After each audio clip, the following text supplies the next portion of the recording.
Nothing.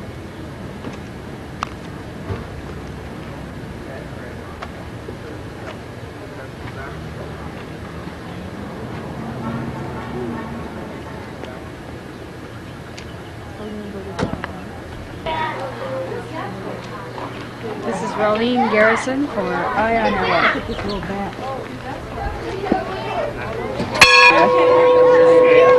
Yeah, it is. You see that bat? You see that bat? Wait, that scared me because the bat was on. Give him right behind you.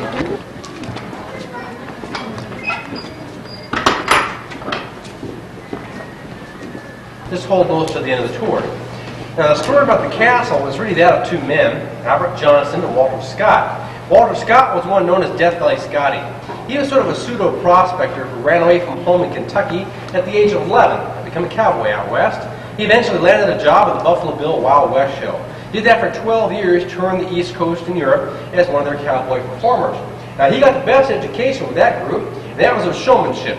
He lived for publicity, do anything he could to get his name in the press. And that came into use many years later. Now, by 1902, he had a falling out with Buffalo Bill, decided to leave the show, and go into the gold mining business as a prospector. He got his hands on a couple of pieces of rich gold ore from some mine in Colorado, where he had done some part-time work.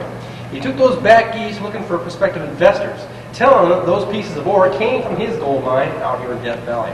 Well, he succeeded in that, and got grub staked by a few of them for several $1,000s. Took that money and came out west, presumably to start working his claims. But what he actually did was go out to Los Angeles. There he'd stay in the best hotels, eat in the finest restaurants, and drink the best champagne money could buy. Now, he knew this grub staking wouldn't last forever. He had to find somebody else to pay his way. So he started pulling out publicity stunts to get his name in the press across the country and attract more potential investors. Well, he succeeded in doing that and attracted the attention of a man named Albert Johnson. Now, he was a multi-millionaire insurance executive from Chicago. He had a degree in civil engineering and always wanted to get into the gold mining business. Read about Scotty's exploits and decided now was the time. So he began grub staking in Scotty for several $1,000s. Well, Scotty gladly took the cash, went right back out to Los Angeles, living up in those hotels and restaurants. But Albert was a bit different than previous investors. He wanted to check up on his investment. So he sent Scotty a cable, saying he'd be out the next train, and he wanted to see the gold mine. Well, now Scotty's trying to figure out how to get himself out of this little fix. Now, he thought that Albert was just one of these big city slickers from Chicago, used to the fine life, and wouldn't be able to deal with the harsh environment out here. He'd take them all over the Death Valley region, riding dirty, smelly mules to this extreme heat and no water, and figured Albert would eventually succumb to the elements, give up, and go back home. Well, that is a pretty good idea. What Scotty didn't know is that Albert was asthmatic and he had a bad back. And when he got out here in this dry desert climate, he was able to breathe the best of his life. And riding those mules over the hills actually worked all the kinks on his back, so he felt fantastic, and he didn't want to go back home. Of course, he had major business to deal with, couldn't stay out here too long. The only thing Scotty had shown him was some dry holes, too. But you know, Albert didn't care. For the first time in his life, he was having a ball camping outside. And for the first time in many years, his health was up. He felt so good and he had so much fun, he decided to come out here on a yearly basis and be with his partner. And that became his #1 priority. Gold mining became secondary. Now, eventually, he started bringing his wife Bessie out. But she wasn't too thrilled with the idea of sleeping in tents. And dealing with scorpions, sidewinders, and tarantulas. She wanted something a little bit more permanent. So Robert bought 1,500 acres in this canyon, and that included the water rights. And then with Scotty at his side, in 1922, began construction of the complex we're in right now. And they called it Death Valley Ranch. Now, how it got to be called Scotty's Castle is that Scotty be out in Los Angeles again, telling people that he was building this place with their earnings from a secret gold mine. Well, the press got wind of that and decided to come out and see it. And Scotty was here to greet them, welcoming them to his castle in the desert. The press just ate that up. They started calling it Scotty's Castle, and it just stuck ever since. And Albert, well, he didn't mind a bit. He knew Scotty lived for publicity. He got a kick out of it. Do anything he could to support it. In fact, if anybody asked him who he was, he just told them he was Scotty's banker. And so began a very long, unusual friendship between these two men. And that brings up to where we are now. I'm going to take you inside and show you some of the rooms, stories for you. Before we go in, I'm here at the ranch. The main source of entertainment usually ended up being Scotty. Listen to his fitness tales of his days at Buffalo Bill show.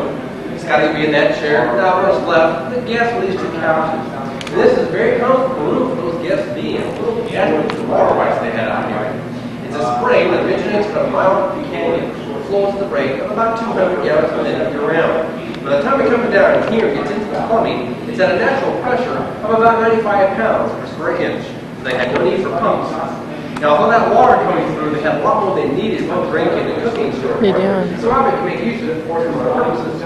One of them was to put a couple of waterfalls here. The final one was right there. The water would flow over the face of that native jasper into the pool below. It would act like a natural humidifier, putting out moisture in the air to protect the wood. Plus, it was very effective on cooling down this room, those hot summer months. Now, it was working until just a couple years ago when it began leaking and causing damage, so we had to shut it down. Hoping someday we'll have funding to do the delicate work required to get operational. And the wood he was trying to protect with it is quite big. And the tower behind it is the chimes tower. They put a clock on all four sides. And they installed 25 Deacon chimes. And we strike off every quarter hour and play the Westminster Abbey theme every hour. Now, it's been out for restoration, so that's why you haven't been hearing it. But after the tour, feel free to come right out back. You can go inside the Pelton house and see how it's all set up. Now, construction here at the ranch ran over a 9-year period, 1922 to 1931. The only reason it ended in 31 was due to the Depression. Albert was worth about $60 million. And by 1931, he lost $58 million, leaving himself with only $2 million. Well, even by today's standards, that's still a lot of money. But he didn't know how far-reaching the effects would be, so he ceased all projects in midstream, and they were never completed. We have plenty of evidence of that right out back here. Right where that creosote bush is, well, it should be the very center of Bessie's rose and tea garden, producing piano. Now, I'm sure most of you have heard a player piano one time or another. Of course, it plays very basic notes of the tune. The reproducing piano recreates the entire piece, as if you had a concert pianist sitting at the keys. Very elaborate system. And they have several hundred rolls put inside of it, to entertain their guests for as long as they were here. The small keyboard was hooked up to the chimes tower out back. A simple flick of a switch, and you could play your own tune of the chimes instead of that Westminster tune. However, Scotty always told people that the small keyboard was just for the short songs. Now, after the Spanish and Moorish cleaning of the castle, the Johnsons acquired a number of antiques from Mediterranean countries.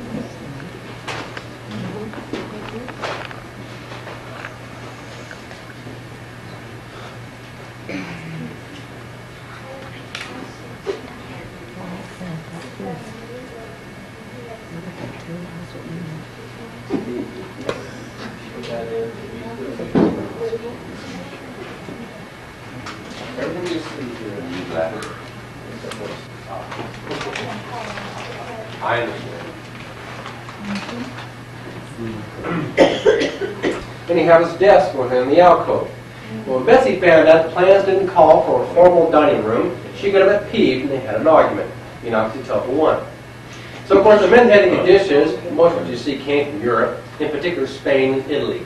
The mains that you see up there, which is also on the table, was custom made in Italy for the ranch.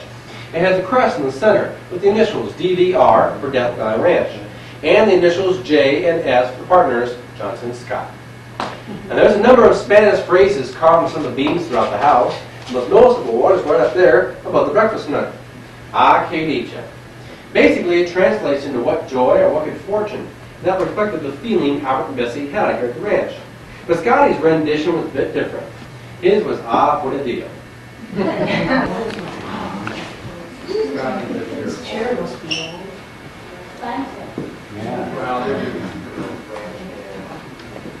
When they were gone, his house was above the outhouse. Well, these are low rent most of the time. Sometimes you have to hear. It fluctuated back and forth.